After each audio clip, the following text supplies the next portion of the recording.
मौलाना साहब जो YouTube channel ज़रूर subscribe कंदा। रोज़े जी हालत में जेको वात में लुआब आहे उनखे गीत ॾियणु कीअं आहे।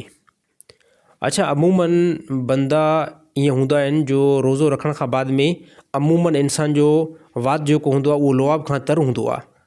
पोइ हाणे उन लुआब खे जेकॾहिं कोई बि बंदो गीत ॾेई करे हलक खां हेठि लाहे थो त कंहिं क़िस्म जो कोई बि जेको आहे टेंशन न आहे, रोज़ो जेको आहे फास न थी पवंदो।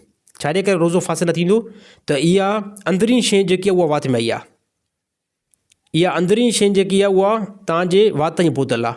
यानी लुआब जेको आहे उहो लुआब को वात में बीठल न हूंदो आहे, बल्कि इहो अंदरां ई ईंदो आहे।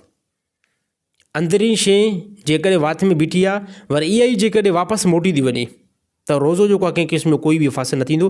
तमामु साथी इन ॻाल्हि लाइ परेशान थींदा आहिनि त वात जे अंदरि लुआब आहे उनखे असां गीत नथा ॾियूं, अगरि जेकॾहिं गीत ॾिनीसीं त छा रोज़ो फासिद थी पवंदो। रोज़ो सर फासिद न थी पवंदो। रोज़ो उन सूरत में फासिद थींदो जॾहिं ॿाहिरीं शइ, मसइलो तौरु कहिड़ी बि शइ आहे, उहा शइ तव्हांजे वात जे अंदरि दाख़िल थियण खां बाद में हलक में हेठि लथी, उन सूरत में जेको रोज़ो फासिद थी पवंदो।